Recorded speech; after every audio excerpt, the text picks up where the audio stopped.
Okay, so this is the next video in the correlation between hours studied and quiz score.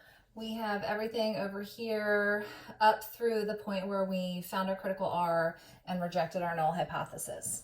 So in this video, we're going to do journal format, and I'm going to show you how to draw the scatter plot. So what I wrote up here is the rule for journal format, and this should look familiar because this is the same structure as journal format for the ANOVAs. So we start off with the test we've done, which in this case is the R. We put our degrees of freedom in parentheses.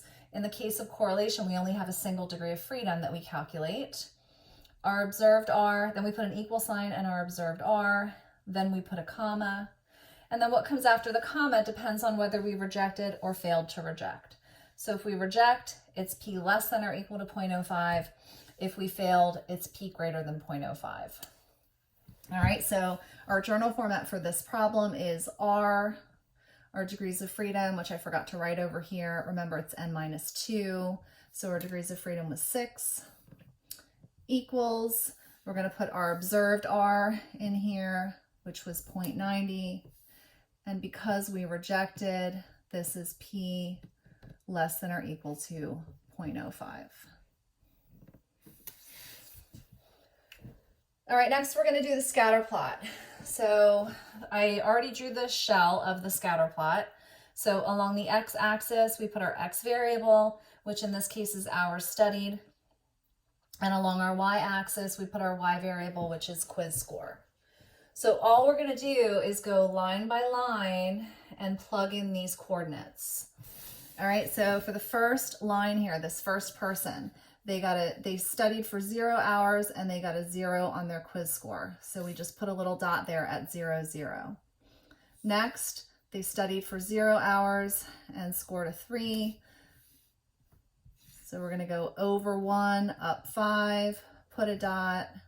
Over 1.5, up 6, put a dot. Over 2.5, up 6. Over 3, up 8. Over 3, up 10. And over 5, up 10. All right, so that's the scatter plot. And we did have a significant positive correlation here. So if we were to draw a line through this to summarize it, it basically looks like this. And this line, by the way, is something called the regression line.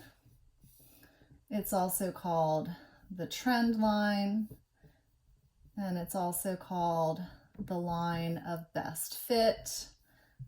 I'm mostly going to call it the regression line. And that brings us into the next part of correlation and regression, which is how do you do a regression and what does a regression mean? So I'll talk about that in the next video.